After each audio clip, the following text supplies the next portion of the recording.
कभी आपने नोटिस किया है कि हर इंसान की भगवान से जुड़ने की अपनी अलग स्टाइल होती है। कोई पूजा करता है, कोई मेडिटेशन करता है, कोई सिर्फ अच्छे कर्म करता है।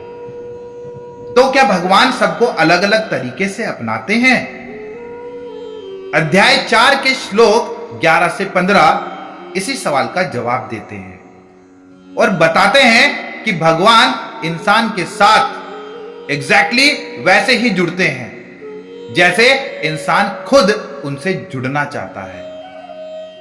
श्लोक नंबर 11 का अर्थ है कि कृष्ण कहते हैं, लोग जिस रूप में मुझे अपनाते हैं, मैं भी उसी तरह उन्हें फल देता हूं। हर इंसान किसी ना किसी तरह मेरे रास्ते पर चलता है। इसका मतलब है भगवान सबको अपनाते हैं, चाहे आप पूजा करें या ध्यान करें या नाम जप करें या सिर्फ अच्छे कर्म करें, हर तरीका भगवान तक पहुंचता है। लेकिन फर्क बस इतना है, आप जितना ईमानदार होंगे भगवान उतना ही करीब महसूस होंगे। जैसे दोस्ती भी दो तरफ से होती है, जितना आप दोस्त को याद करते हैं वो भी उतना ही आपका ख्याल रखता है। श्लोक नंबर 12 का अर्थ है कि जो लोग अपने कर्मों को त्वरित फल चाहते हैं वो देवताओं की पूजा करते हैं, क्योंकि इस दुनिया में कर्म से मिलने वाला फल जल्दी मिलता है। हम सब इंस्टेंट रिजल्ट चाहते हैं, जल्दी जॉब, जल्दी पैसा, जल्दी फेम। लेकिन भगवान कहते हैं ये सब टेम्पररी है। आप जितना एफर्ट डालोगे उतना जल्दी रिजल्ट मिलेगा, लेकिन यह स्थायी नहीं होगा। रियल सेटिस्फैक्शन तभी है जब हम लंबे समय की सोच के साथ कर्म करें। जैसे शॉर्टकट में मिली चीज जल्दी खत्म हो जाती है, लेकिन मेहनत से बनी नींव हमेशा मजबूत रहती है। श्लोक नंबर 13 का अर्थ है, मैंने समाज में 4 वर्ग बनाए हैं जो गुण और कर्म के आधार पर तय होते हैं, इसलिए मैं इनका कर्ता होकर भी इनसे अछूता हूं। बहुत लोग इस श्लोक को कास्ट सिस्टम से जोड़ते हैं, लेकिन असल में भगवान कह रहे हैं इंसान की पहचान उसके काम और स्वभाव से होती है, न कि जन्म से। अगर कोई सच्चाई और ज्ञान से काम करता है तो वो ब्राह्मण समान है।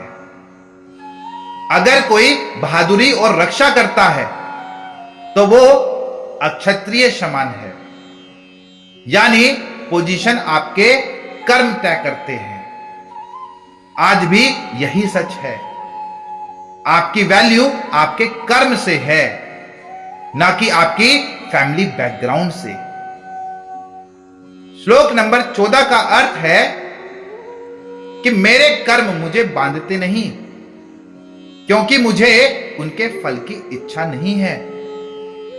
जो इसे समझ लेता है वो भी कर्मों के बंधन से मुक्त हो जाता है। यही असली कर्म योग है। काम करो लेकिन फल की चिंता मत करो। भगवान एग्जाम्पल देते हैं,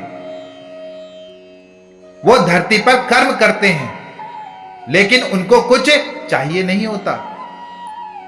अगर हम भी अपने काम को डेडिकेशन से करें बिना किसी उम्मीद के, तो स्ट्रेस ऑटोमेटिकली कम हो जाएगा। असली फ्रीडम यही है। श्लोक नंबर 15 का अर्थ है, इस ज्ञान को समझकर पहले के लोग भी कर्म करते रहे, इसलिए हे अर्जुन तुम भी वैसे ही कर्म करो जैसे उन्होंने किया। यानी कर्म करना हमारी जिम्मेदारी है। हम ये सोचकर काम छोड़ नहीं सकते कि भगवान संभाल लेंगे।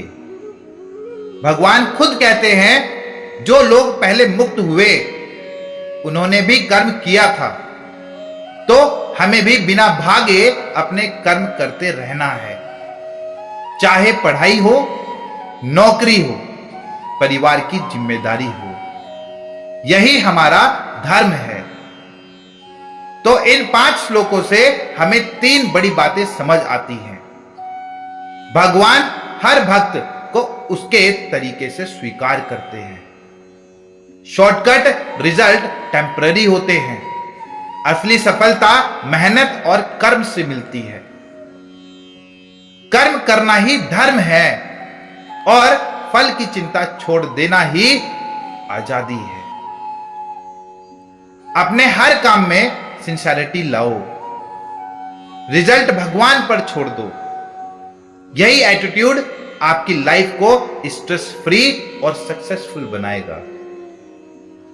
तो गीता अध्याय 4 के श्लोक 11 से 15 हमें याद दिलाते हैं कि भगवान दूर नहीं है, वो हर तरीके से हमारे पास आते हैं। बस हमें ईमानदारी से कर्म करना है और विश्वास बनाए रखना है। अगर ये बातें आपको अच्छी लगी हो तो कमेंट में लिखिए हर हर महादेव, जय श्री कृष्णा। क्योंकि जब आप ये लिखते हैं तो आप सिर्फ कमेंट नहीं करते, बल्कि अपने फेथ को डिक्लेयर करते हैं।